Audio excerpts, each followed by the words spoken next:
여러분, 우리는 누구일까요?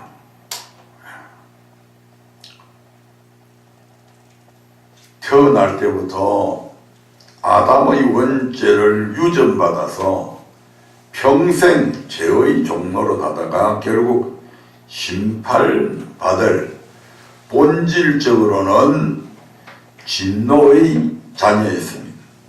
이런 우리를 하나님께서 긍휼히 여기시고 사랑하셔서 독생자 예수를 이 땅에 보내어 십자가에 못 박혀 죽게 하심으로 우리를 죄에서 구원해 주셨습니다.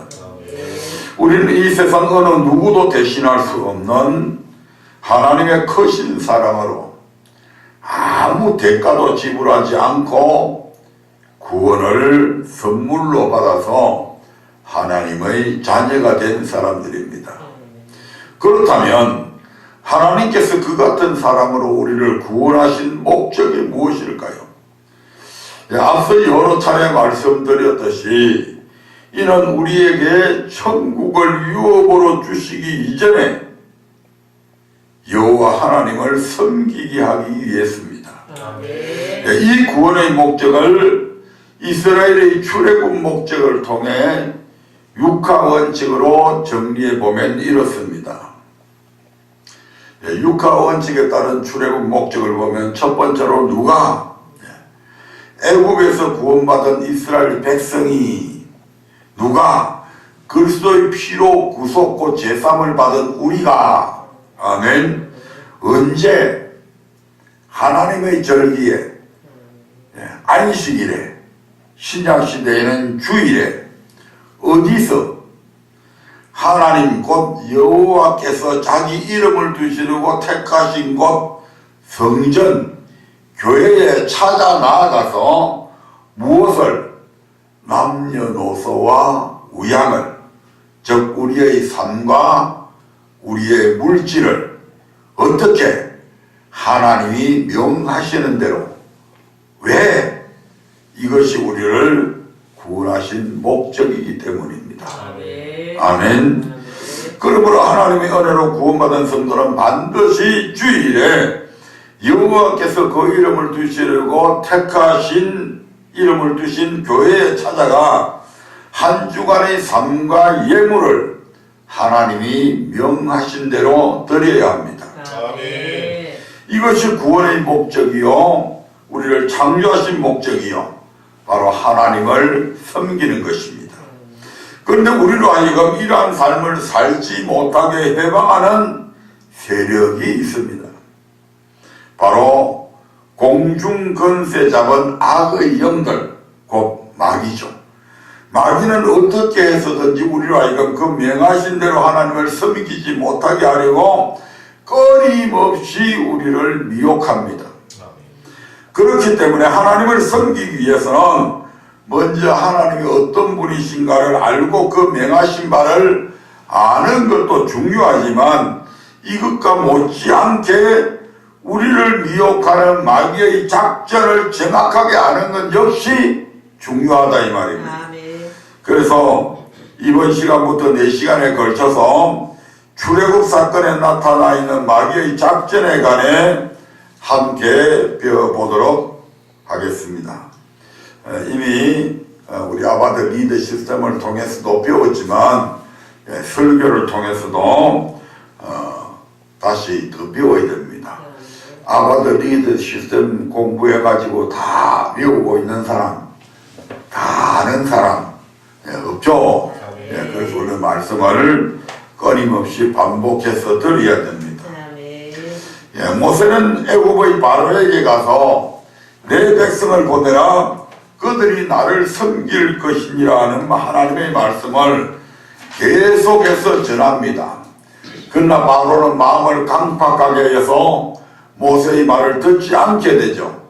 그래서 이제 하나님은 애굽 땅에 재앙을 내리게 되는데 그 첫 번째 재앙이 피재앙, 두 번째 재앙이 개구리 재앙, 세 번째 재앙이 이재앙, 네 번째 재앙이 파리재앙이죠. 이렇게 네 가지의 재앙을 애굽 땅에 내리니까 다급해진 바로는 모세를 불러서 타협안을 내놓기 시작합니다. 그것이 오늘 우리가 읽었던 본문의 출애굽기 8장 25절의 말씀입니다. 우리 다 같이 한번 더 읽어보겠습니다. 출애굽기 8장 25절. 바로가 모세와 아론을 불러 이르되 너희는 가서 이 땅에서 너희 하나님께 희생을 드리라. 아멘.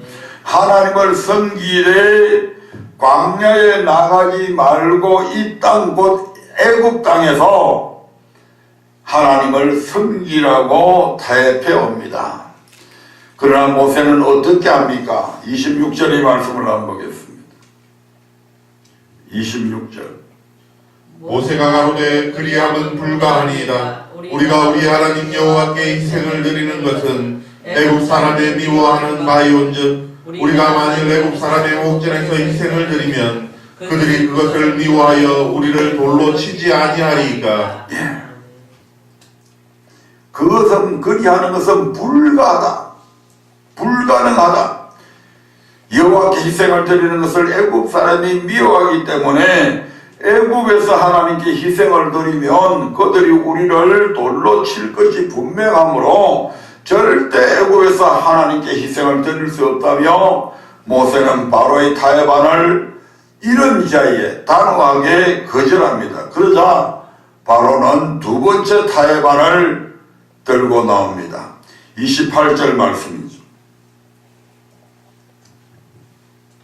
바로가 가로되 내가 너희를 보내리니 너희가 너희 하나님 여호와께 광야에서 희생을 드릴 것이나 너무 멀리는 가지 말라. 그런즉 너희는 나를 위하여 기도하라. 1차 타협안을 제시했지만 실패하게 되자 바로는 곧 이어서 2차 타협안을 내놓았습니다. 바로는 이제 광야로 나간 너희들이 하나님을 섬길 것을 허락한다. 그러나 너무 멀리는 가지 말라고 합니다. 하지만 이것은 사흘 길쯤 광야에 가서 하나님을 섬기라고 하는 하나님의 명령에 어긋나는 타협안이었습니다. 그래서 하나님은 다시 애굽 땅에 악질 재앙, 6번째로 독점, 7번째로 우박 재앙으로 애굽 땅을 치시고 그 다음으로 8번째로 메뚜기 재앙이 이제 있을 것이라고 예고하게 되죠. 그러자 바로는 다시 세 번째 타협안을 제시를 합니다. 출애굽기 10장 8절의 말씀입니다.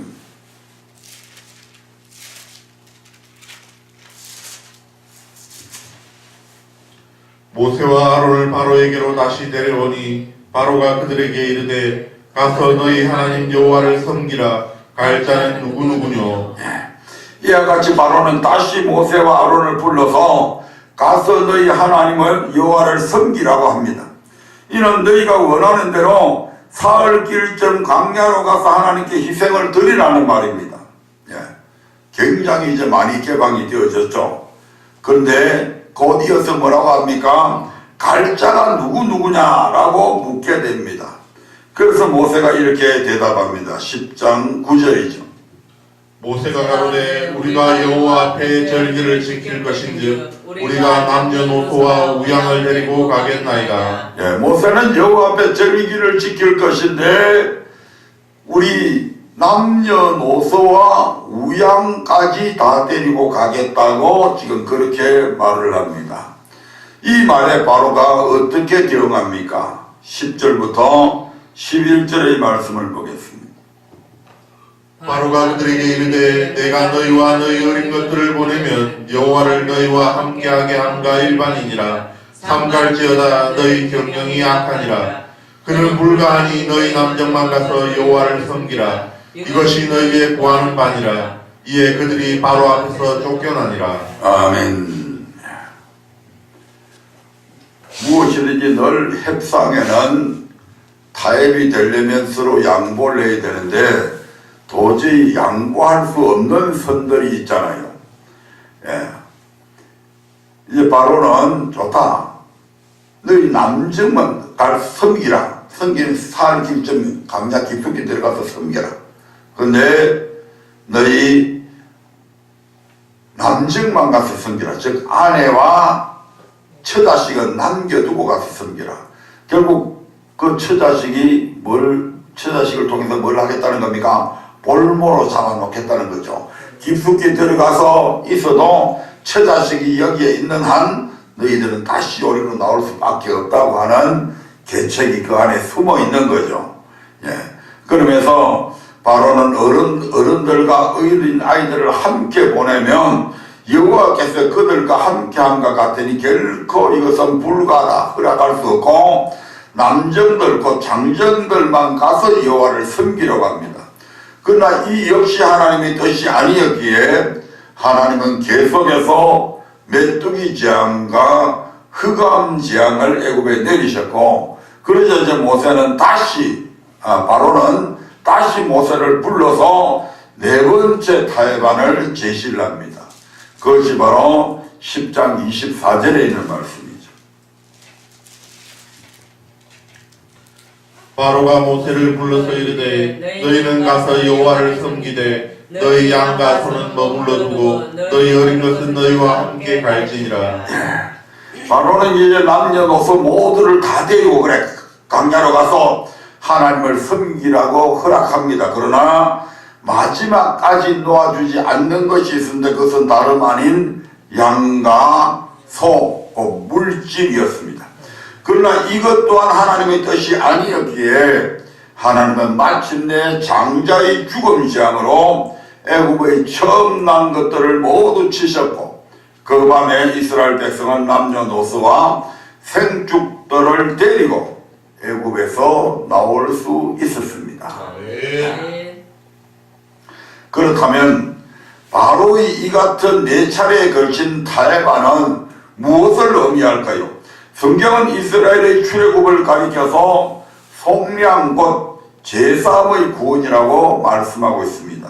또한 사도행전 7장 38절에서는 이스라엘 백성이 모세와 함께 있었던 광야를 가리켜서 광야교회라고 말씀하고 있고, 시편 95편 11절과 히브리서 3장 11절 18절에서는 가나안 땅을 가리켜서 안식이라고 말씀하고 있습니다.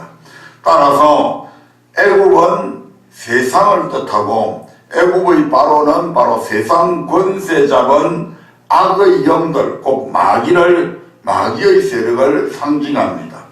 이런 점에서 바로의 네 번에 걸친 타협안은 마귀의 계략, 즉 마귀가 하나님의 백성을 어떻게 미혹해 오는가를 우리에게 보여주는 사건이다 이 말입니다.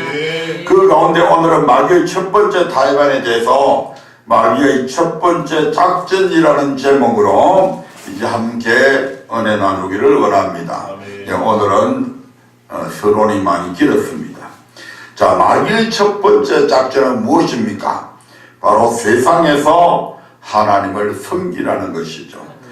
앞서 언급했듯이 바로는 파리 재앙 후에 모세를 부릅니다. 네 번째 재앙을 마치고 나자 모세를 부르죠. 그리고 그 첫 번째 타협안을 제시를 합니다. 다시 한 번 더 출애굽기 8장 25절의 말씀을 봅니다.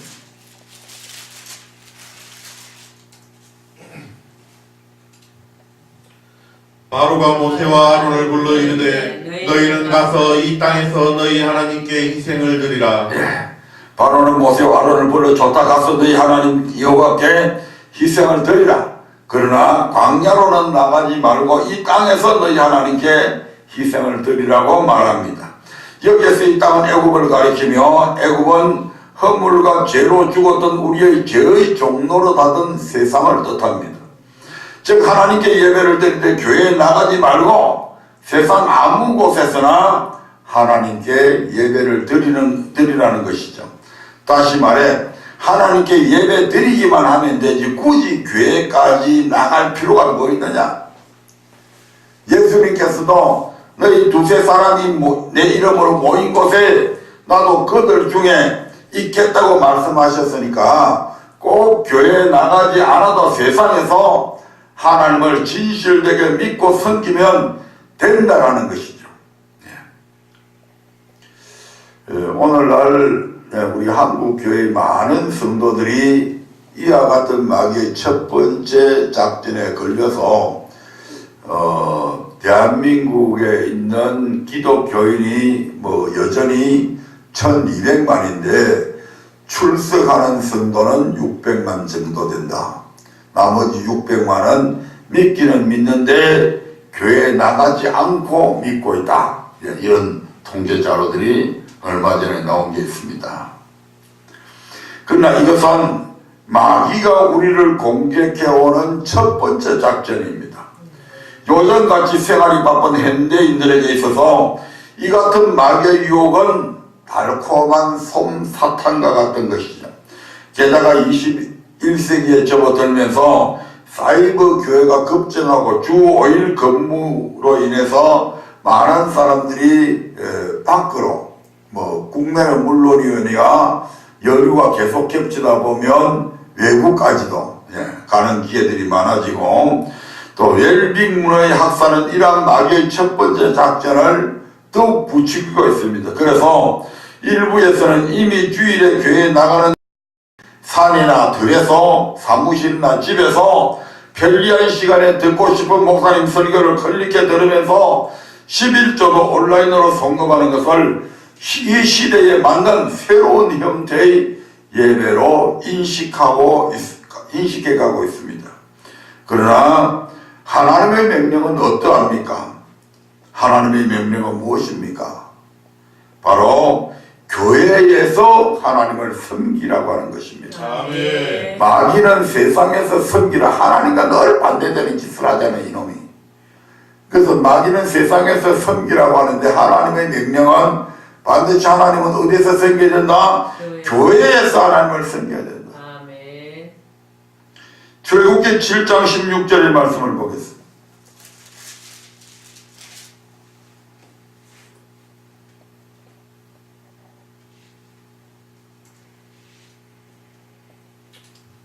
그에게 이르기를 히브리 사람의 하나님 여호와께서 나를 왕에게 보내어 이르시되 내 백성을 보내라 그들이 광야에서 나를 섬길 것이니라 하였으나 이제까지 내가 듣지 아니하도다.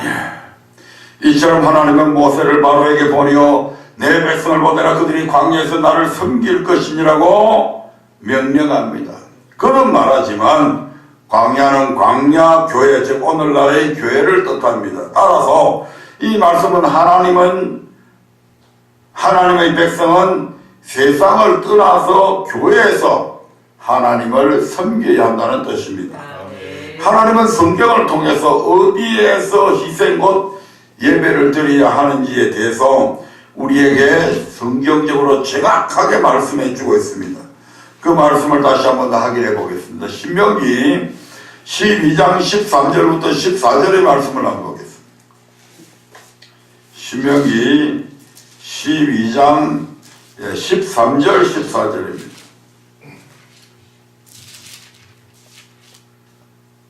너는 삼가서 내게 보이는 아무 곳에서든지 번제를 드리지 말고 오직 너희의 한 지파 중에 여호와의 택하실 그곳에서 너는 번제를 드리고 또 내가 내게 명하는 모든 것을 거기서 행할지니라. 아멘. 삼가 눈에 보이는 아무 곳에서든지 예배를 드리지 말고 오직 여호와의 택하실 그곳에서 번제를 드리라고 말씀합니다. 여호와의 택하실 그곳은 여호와께서 자기 이름을 두시려고 택하신 곳을 뜻합니다. 5절부터 6절의 말씀을 한번 보죠. 12장 5절 6절입니다.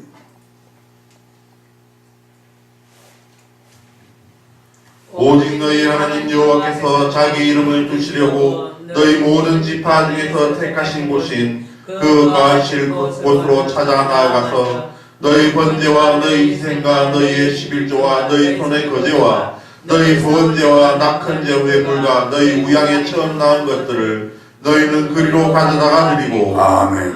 이렇듯 하나님은 삼가 아무 곳에서나 번제를 드리지 말고 오직 여호와께서 택하실 그곳이 어디라고요? 여호와께서 자기 이름을 두시려고 택하신 곳. 그곳으로 뭐라고? 찾아 나가서 온라인으로 하지 말고 인터넷으로 하지 말고 뭐라고? 찾아 나가서 번제와 각종 예물을 드리라고 명령하십니다.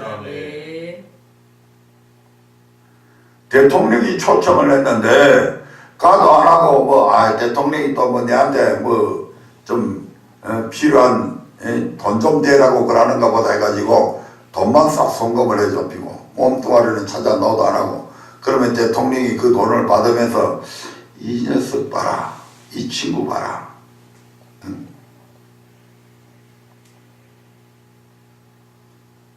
우리 하나님께서 물질이 없어서 오일라인으로 송금받고 그리 하시는 분 아니잖아요. 아멘.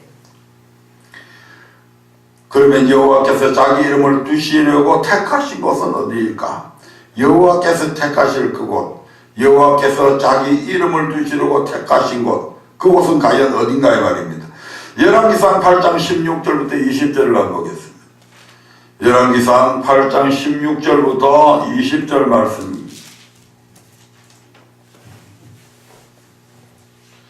내가 내 백성 이스라엘을 애굽에서 인도하여 낸 날부터 내 이름을 둘 만한 집을 건축하기 위하여 이스라엘 모든 지파 가운데서 아무 소득도 택하지 아니하고 다만 다윗을 택하여 내 백성 이스라엘을 다스리게 하였노라 하시니라. 내 부친 다윗이 이스라엘 하나님 여호와의 이름을 위하여 전을 건축할 마음이 있었더니 여호와께서 내 부친 다윗에게 이르시되 내가 내 이름을 위하여 전을 건축할 마음이 있으니 이 마음이 내게 있는 것이 좋도다. 그러나 너는 그 전을 건축하지 못할 것이요 내 몸에서 낳을 내 아들 그가 내 이름을 위하여 전을 건축하리라 하시더니 20절. 이제 여호와께서 말씀하신 대로 이루시도다. 내가 여호와의 거하신 대로 내 부친 다윗을 대신하여 일어나서 이스라엘 위에 앉고 이스라엘 하나님 여호와의 이름을 위하여 전을 건축하고. 아멘.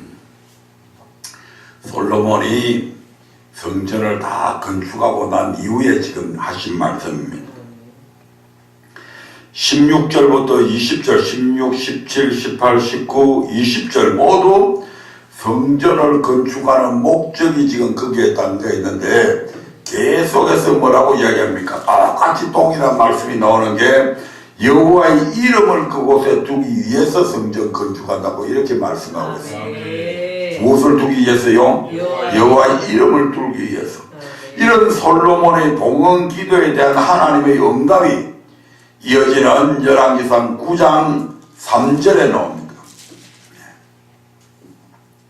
한번 보겠습니다. 9장 3절. 저에게 이르시되 내가 내 앞에서 기도하며 간구함을 내가 들었은즉 내가 너의 건축한 이 전을 거룩하게 구별하여 나의 이름을 영영히 그곳에 두며 나의 눈과 나의 마음이 항상 거기 있으리니. 아멘. 솔로몬이 하나님 앞에 기도할 때에 무려 5번에 걸쳐서 성전 짓는 목적이 뭐라고요? 여호와의 이름을 그곳에 두기 위해서 지금 성전을 건축한다고 그 목적을 얘기했잖아요. 거기에 대한 하나님의 응답이 지금 뭡니까? 내가 너희 건축한 이 전을 거룩하게 구별해가지고 나의 이름을 영영히 그곳에 두겠다. 아멘. 그럼 솔로몬이 건축한 목적대로 여호와께서 당신의 이름을 그곳에 두겠다고 말씀하셨죠. 뿐만 아니고 나의 눈과 나의 마음이 항상 어디에 있다고? 이 성전에 있다. 이렇게 응답하시는 장면이죠. 솔로몬의 봉헌 기도는 역대하 6장에도 동일하게 기록되어 있는데 그곳에서도 솔로몬은 여호와의 이름을 두기 위하여 전을 건축하겠다고 기도하고 그 기도에 하나님은 이 전을 택하고 거룩하게 하여 내 이름으로 여기 영영히 있게 하였음이라고 약속을 하고 있습니다. 역대하 7장 16절의 말씀을 한번 보죠. 여호와께서 응답하신 부분만 보겠습니다. 역대하 7장 16절입니다. 시작. 이는 내가 이미 이 전을 택하고 거룩하게 하여 내 이름으로 여기 영영히 있게 하였음이라. 내 눈과 내 마음이 항상 여기 있으리라. 아멘. 따라서 삼가 아무 곳에서나 하나님께 제사를 드리지 말고 여호와께서 자기 이름을 두시려고 택하신 곳으로 찾아 나아가 제사를 드리라는 말씀은 하나님께 예배를 드릴 때 반드시 성전, 교회에 나아가서 드려야 한다는 말입니다. 아멘. 변명할 여지가 없어요. 신명기 14장 22절부터 26절의 말씀을 한번 보겠습니다. 신명기 14장 22절부터 26절입니다. 너는 마땅히 매년에 토지 소산의 11조를 드릴 것이며 내 하나님 여호와 곧 여호와께서 그 이름을 두시려고 택하신 곳에서 내 곡식과 포도주와 기름의 11조를 먹으며 또 내 우양에 처음 난 것을 먹고 내 하나님 여호와 경외하기를 항상 배울 것이니라. 그러나 내 하나님 여호와께서 그 이름을 두시려고 택하신 곳이 내게서 너무 멀고 행로가 어려워서 그 풍부히 주신 것을 가지고 갈 수 없거든. 그것을 돈으로 바꾸어 그 돈을 싸서 가지고 내 하나님 여호와의 택하신 곳으로 가서 물은 내 마음에 좋아하는 것을 그 돈으로 사되 우양이나 포도주나 독주 등 물은 내 마음에 원하는 것을 구하고 거기 내 하나님 여호와의 앞에서 너와 내 건속이 함께 먹고 즐거워할 것이며. 아멘. 여기서도 우리 하나님 여호와 곧 여호와께서 그 이름을 두시려고 택하신 곳인 성전에 나아가 하나님께 11조와 각종 예물을 드리라고 말씀하고 있습니다. 그리고 24절 이하에 보면 여호와께서 그 이름을 두시려고 택하신 곳인 성전이 너무 멀고 행로가 어려워서 하나님께서 풍부히 주신 것들을 가지고 갈 수 없거든 그것을 무엇으로 바꿔라? 돈으로 바꾸어서 가라고 말씀하십니다. 예를 들면 갈릴리 지방에서 예루살렘 성전까지 가려면 한참 멀잖아요. 그러니까 그 우양을 끌고 거기까지 가려면 도보로 가려면 며칠이 걸린단 말이에요. 그러니까 어떻게 하라고? 돈으로 바꾸어서 그걸 예루살렘에 가서 예루살렘에서 소나 양이나 다른 필요한 물건들을 사서 여호와께 드리라고 말씀합니다. 이것은 무엇을 말하는가? 어떤 형편과 처지 속에서도 예배는 반드시 어디에서 드려야 된다? 성전에서 드려야 한다는 것을 얘기하고 있습니다. 내 편리한 대로 예배 드리는 게 아니다 이 말입니다. 거리가 멀면 그냥 송금을 해주면 되는데 아니라는 거죠 지금. 거리가 멀면 송금해주는데도 그게 아니라 우양을 직접 데리고 갈 수 없으니까 돈으로 환전을 해가지고 그래 갖고라도 그곳에 가서 다시 우양을 사가지고 드리라 이 말입니다. 이것은 어느 누구도 변기할 수 없는 하나님의 명령입니다. 그런데 오늘날 수많은 사람들이 이 예물을 하나님 앞에 드릴 때에 송금해버린단 말이에요. 송금. 이거 안 된다는 얘기죠. 여러분 우리는 우리의 삶에 하나님의 말씀을 맞춰서는 안 됩니다. 내 행편, 내 처지에 맞추는 게 아니에요. 하나님의 말씀에 우리의 삶을 맞춰야 합니다. 그 좋은 예가 이스라엘 백성의 광야 생활이죠. 그들은 성막을 중심으로 동서남북에 각각 세 지파씩 진을 칩니다. 그리고 성막이 움직이면 움직이고 성막이 멈추면 멈추었죠. 이처럼 그들은 항상 삶의 중심을 성전에 두는 성전 중심의 생활을 했단 말입니다. 우리도 이 이스라엘 백성들처럼 삶의 중심을 교회에 두고 어떤 행편과 처지에서도 반드시 성전, 교회에서 예배를 드려야 합니다. 아멘. 이것이 하나님의 명령이다 이 말입니다. 아멘. 자 그러면 세 번째로 왜 교회에서 그러면 꼭 하나님을 섬겨야 할까? 여러분은 혹 바로의 말대로 그냥 애굽에서 하나님을 섬기면 되지 왜 하나님은 반드시 광야에서 하나님을 섬기라고 하셨을까? 그러한 의문을 가져본 적은 없습니까? 광야로 나온 이스라엘 백성의 수는 장정만 몇만 명이라고? 60만 명. 그에 따른 처자와 부모까지 계속하면 약 300만 명에 이르는 수였습니다. 그 많은 무리를 광야로 이끌어낸다고 하는 것은 결코 간단한 일이 아닙니다. 네. 우리가 무슨 뭐 집회한다고 뭐 데모한다고 막 사람들 모인 거 막 군중들 막 촬영하는 거 해놓은 거 보면 그 엄청난 수죠. 그런데 300만 명에다가 양떼 소떼까지 합치면 그것들은 또 더 수가 많겠죠. 그 엄청난 무리들을 이끌고 풀도 제대로 없고 먹을 양식도 제대로 없고 기온차례는 일교차는 억수로 심한 그 광야로 끌고 나간다고 하는 것은 우리 인간의 상식으로 볼 때 이것은 죽음을 자초하는 길입니다. 그 길은. 그렇잖아요. 그런데 우리 하나님은 왜 이렇게 우리가 볼 때는 도저히 무리한 판단이고 무리한 일인데 왜 하나님은 그들로 하여금 이 300만이 넘는 대군을 광야 교회로 이끄셨을까? 왜 그렇게 하셨을까? 바로 광야는 아까 뭐라고요? 교회로. 그 교회에는 음부의 권세가 이기지 못하기 때문에 우리 하나님은 그렇게 하신다 이 말이에요. 바로가 이 땅에서 하나님을 섬기라는 타협을 제시하자 모세는 그래서 이것을 단번에 그냥 단호하게 거절해버립니다. 누구 앞에서? 왕 앞에서. 출애굽기 8장 26절의 말씀을 다시 한 번 더 보겠습니다. 출애굽기 8장 26절입니다.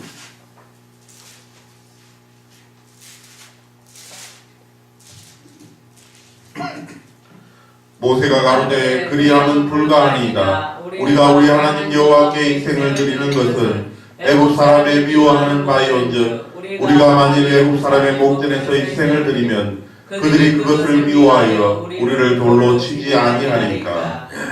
모세는 왜 애굽에서 하나님을 섬길 수 없다고 말하고 있습니까? 이스라엘 자손이 여호와께 희생을 드리는 것은 애굽 사람들이 미워하는 것이기 때문에 애굽에서 희생을 드리게 되면 애굽 사람들이 그들을 돌로 쳐 죽일 것이 틀림없기 때문에 반드시 광야에 가서 하나님께 희생을 드려야 한다고 지금 말하고 있잖아요. 아멘.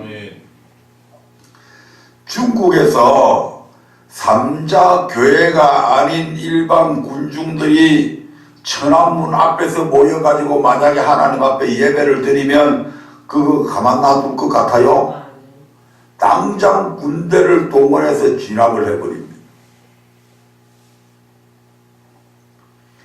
이슬람들이 살고 있는 그 사회 속에 들어가가지고 공개적으로 그들 앞에 거기에서 하나님께 예배를 드리면 가만 놔두겠어요? 전부 다 처형시켜버립니다. 마찬가지로 지금 애굽이라고 하는 이 세상에서 애굽 사람들이 섬기는 신이 아닌 애굽 왕이 섬기는 애굽 왕도 지금 신으로 그들은 믿고 있거든요. 그런데 그들을 섬기지 않으려고 만약에 여호와라고 하는 다른 신을 섬기면 가만히 놔두겠냐고요. 아, 우리 왕 바로 왕이 이것은 인정한 거야 라고 해도 소용없습니다. 왕은 말을 그렇게 해놔놓고 은근히 뒤에서 자꾸 애굽 백성들이 일어나서 때려 죽이기를 바라고 있잖아요. 오히려.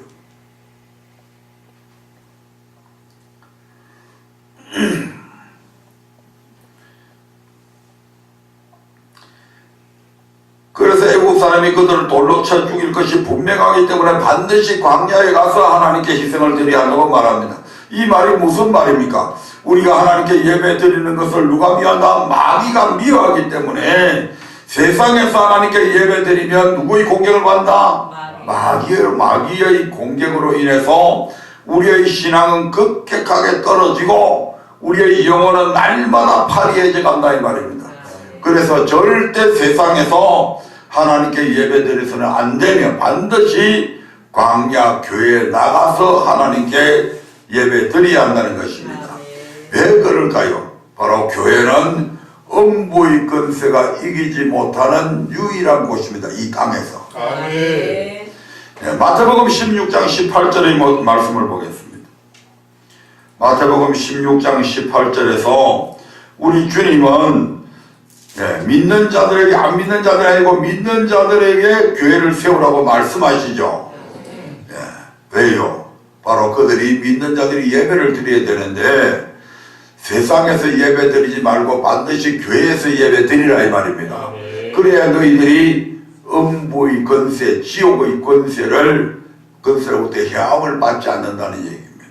아멘. 자, 읽어보겠습니다. 또 내가 내게 이르노니 너는 베드로라. 내가 이 반석 위에 내 교회를 세우리니 음부의 권세가 이기지 못하리라. 아멘. 세상에서 하나님을 섬기면 음부의 권세를 이기지 못하고 결국 마귀에게 짓밟히게 됩니다. 하지만 교회는 음부의 권세가 이기지 못하는 곳이기 때문에 교회에서 하나님께 예배를 드릴 때 마귀의 공격을 이길 수 있습니다. 이런 까닭에 하나님은 애굽에서 하나님께 희생을 드리지 말고 반드시 애굽을 떠나가서 광야에 가서 희생을 드리라고 명하셨던 것입니다. 아멘. 두 번째로 광야에 나가지 아니하면 여호와께서 온적으로 치시기 때문입니다. 아멘. 광야에 나가지 아니하고 만약에 세상에서 예배를 드리면 누가 치신다고요? 여호와. 이제는 마귀가 공격하는 것뿐만 아니고 하나님께서도 치신다 이 말입니다. 아멘. 출애굽기 5장 3절을 한번 보겠습니다.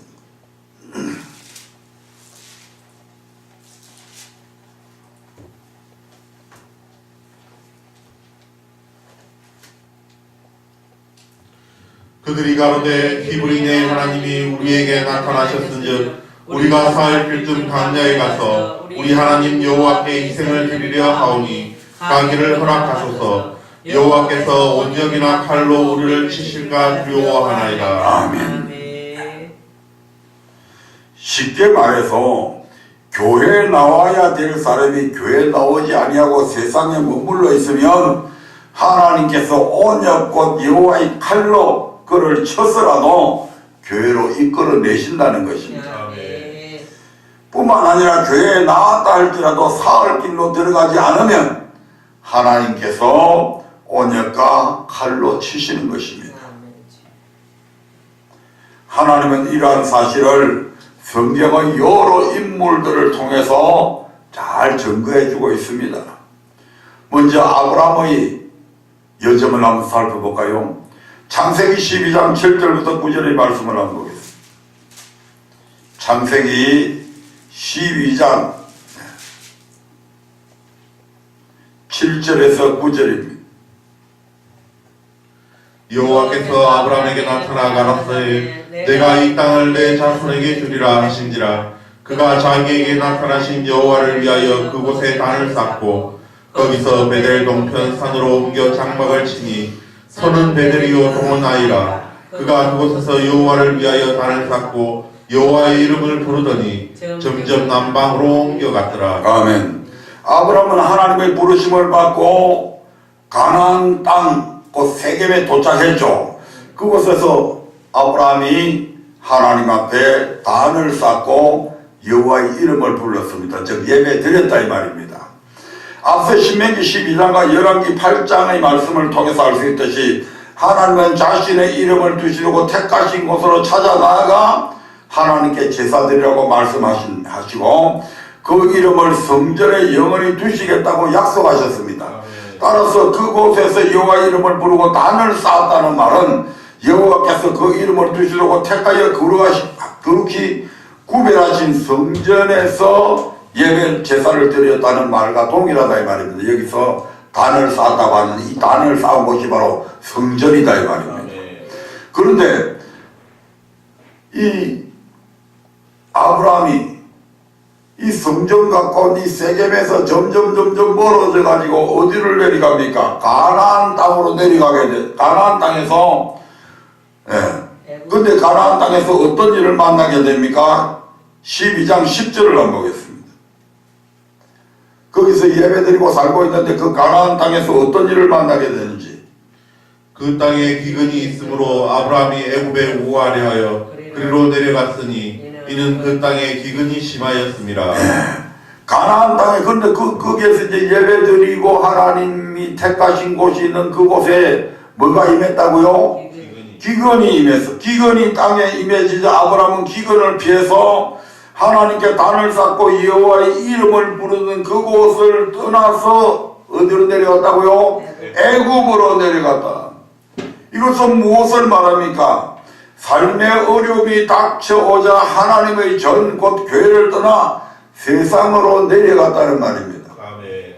시간의 생활하면 전부 다 부자 살고 그런 거 아니죠. 아멘. 신앙생활을 열심히 하는데도 하나님 앞에 예배를 참 잘 드렸는데도 불구하고 때로 하나님께서 우리를 달아보시기도 하십니다.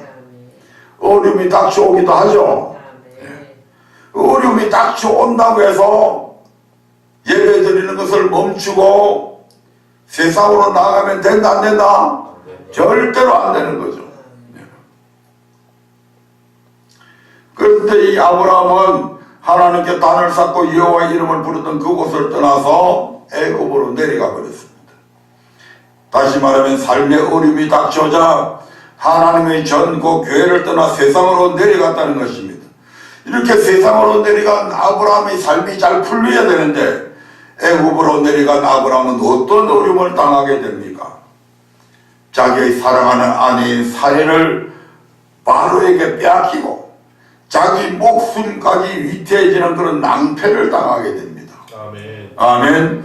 그런 후에 결국 그는 처음 단을 쌓고 여호와의 이름을 불렀던 곳으로 다시 돌아오게 되었죠. 이와 같이 믿음의 조상이라 불리는 아브라함도 마귀의 첫 번째 작전에 넘어가서 하나님이 지시하신 곳에서 하나님을 섬기지 아니하고 애굽으로 내려가서 하나님을 섬기려 하다가 어려움을 당하게 되었습니다. 아멘. 뭐 세겜에서 여기서 단을 쌓고 뭐 여기서 예배 드리듯이 애굽에 내려가서도 내가 예배 드리면 되지 않냐? 근데 애굽에 내려가서 예배 드렸어요? 거기서 단을 쌓았다는 말은 한마디도 없어. 그저 바로의 눈치 보기만 급급했고 어떻게 하면 살아남을까? 그 궁리만 한 거죠.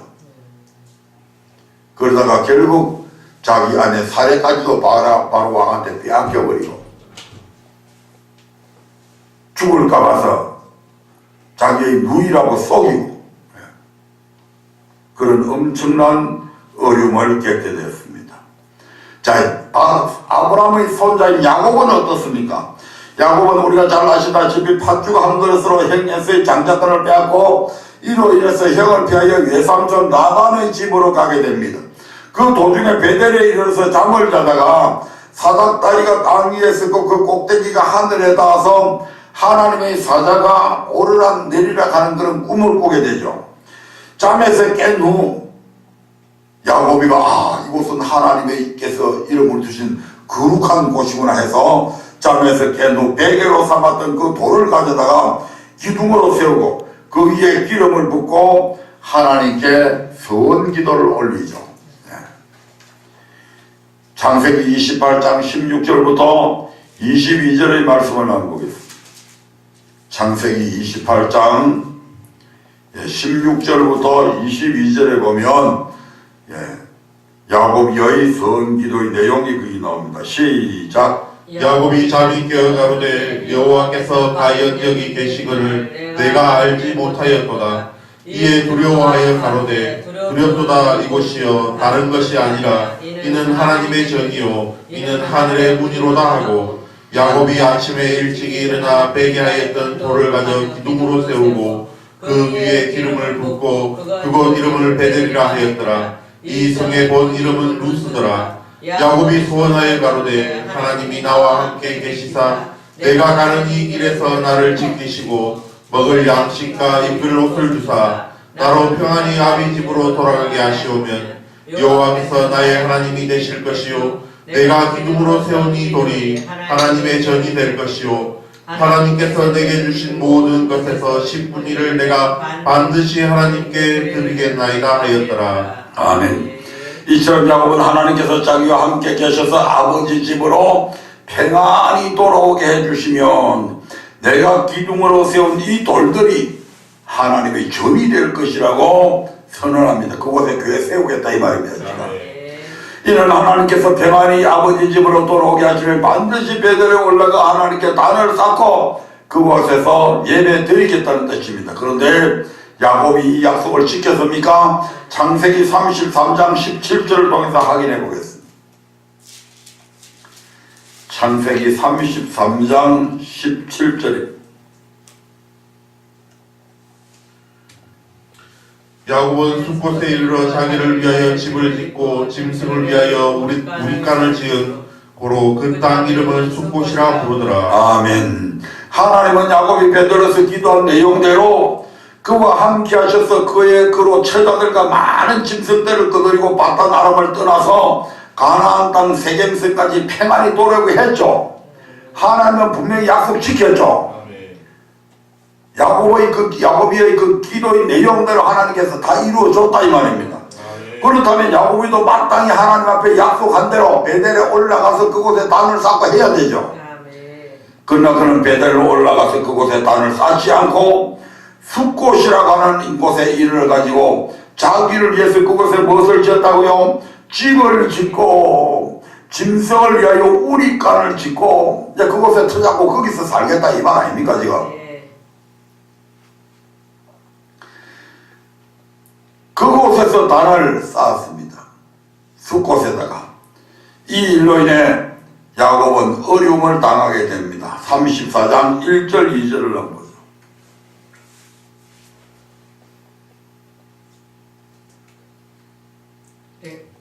레아가 야곱에게 낳은 딸 디나가 그 땅 여자를 보러 나갔더니 히위 족속 중 하몰의 아들 그 땅 주장 세겜이 그를 보고 끌어들여 강간하여 욕되게 하고. 아멘. 이처럼 야곱은 사랑하는 딸 디나가 그 땅 주장 세겜에게 부끄러운 일을 당하는 아픔을 겪게 됩니다.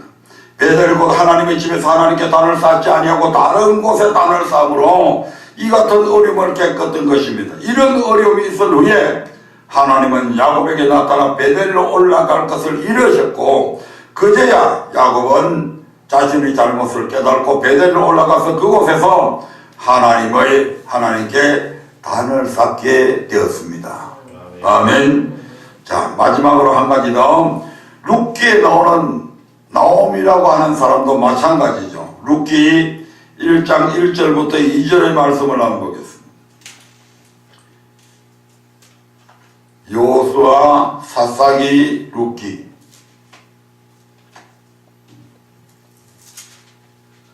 사사들의 치리하던 때에 그 땅에 흉년이 드니라. 유다 베들레헴의 한 사람이 그 아내와 두 아들을 데리고 모압 지방에 가서 우거하였는데 그 사람의 이름은 엘리멜렉이요 그 아내의 이름은 나오미요 그 두 아들의 이름은 말론과 기론이니 유다 베들레헴 에브라 사람이더라. 그들이 모압 지방에 들어가서 거기 유하더니. 아멘. 사사시대에 흉년이 들자 유다 베들레헴 엘리멜렉이라는 사람이 그의 아내 나오미와 두 아들을 데리고 모압 지방에 가서 유하게 됩니다. 예, 베들레헴 땅에는 하나님 앞에 제사드릴 예배드릴 곳이 있지만 모압 지방에는 그런 거 없죠. 그러니까 신앙을 완전히 떠나버리고 지금 세상적으로 나갔다 이 말입니다. 예, 베들레헴은 어떤 곳입니까? 베들레헴은 히브리어로 떡집이라는 뜻이고 오늘날로 보면 교회라고 할 수 있습니다. 따라서 흉년이 들자 그들이 베들레헴을 떠나 모압 지방에 갔다고 하는 것은 교회에서 하나님을 섬기다가 어려움이 오니까 세상으로 나가 아무 곳에서나 하나님을 섬겼다는 것입니다. 그렇게 모압으로 내려간 나오미의 가족은 어떻게 되었습니까? 룻기 1장 3절부터 5절의 말씀을 한번 보겠습니다. 나오미의 남편 엘리멜렉이 죽고 나오미와 그 두 아들이 남았으며 그들은 모압 여자 중에서 아내를 취하였는데 하나의 이름은 오르바요 하나의 이름은 루시더라. 그 귀가한 지 10년쯤에 말론과 기론 두 사람이 다 죽고 그 여인은 두 아들과 남편의 뒤에 남았더라. 모압으로 내려간 지 10년쯤 되었을 때에 나오미는 남편 엘리멜렉뿐만 아니라 두 아들 말론과 기론까지 죽고 홀로 남게 되었습니다. 더 잘 살기 위해서 세상으로 나간 나오미와 그 일가족은 더 행복해지기는커녕 이제 대가 끊어질 위기에 처하는 그런 저주를 받았습니다. 결국 나오미는 모든 것을 잃어버린 채 그 자부 룻만 데리고 다시 베들레헴으로 돌아왔습니다. 이상 우리가 아브라함이나 야곱이나 나오미를 통해 알 수 있듯이 교회에서 하나님을 섬겨야 할 자들이 이런저런 이유들로 인해서 세상에 나가 그곳에서 하나님을 섬기려 하면 하나님은 온역과 칼로 그들을 쳐서라도 교회로 다시 돌아오게 하신다는 것입니다. 아멘. 버린 자들은 아예 뭐 돌아오지도 못하지만 말씀을 맺으려 합니다. 오늘 저와 여러분은 말씀을 통해서 우리의 신앙을 방해하고 그 명하신 대로 하나님을 섬기지 못하게 미혹하는 마귀의 첫 번째 작전에 대해서 아멘. 사실 신앙생활을 하다 보면 이렇게 바쁘고 힘든데 꼭 교회에 가서 하나님께 예배드려야 하나? 하나님은 천지에 충만하시니 아무 곳에서나 예배드려도 되지 않을까는 유혹의 순간이 찾아올 때가 있습니다. 아멘. 이것을 저는 서울신대 1학년 다닐 때 교수님으로부터 이 말을 들었습니다. 이제는 구약시대가 끝나고 신약시대가 돼서 하나님은 세상에 충만하다. 어디에든지 하나님은 계신다. 그래서 이제는 구약시대는 예루살렘이라고 하는 한 곳에만 성전을 세워서 거기서 예배드렸지만 이제는 세계 곳곳에서 교회를 세워서 예배드린다. 교회 세워서 교회에서 예배드리면 되는데 결국 무슨 말이냐? 그게 더 발전돼서 나간 게 하나님은 어디서든지 계시니까 꼭 교회 안에서 뿐만 아니라 모든 것이 하나님의 세상이잖아요. 그래서 저 산에서 들에서 예배드려도 된다는 데까지 발전돼 나가잖아요.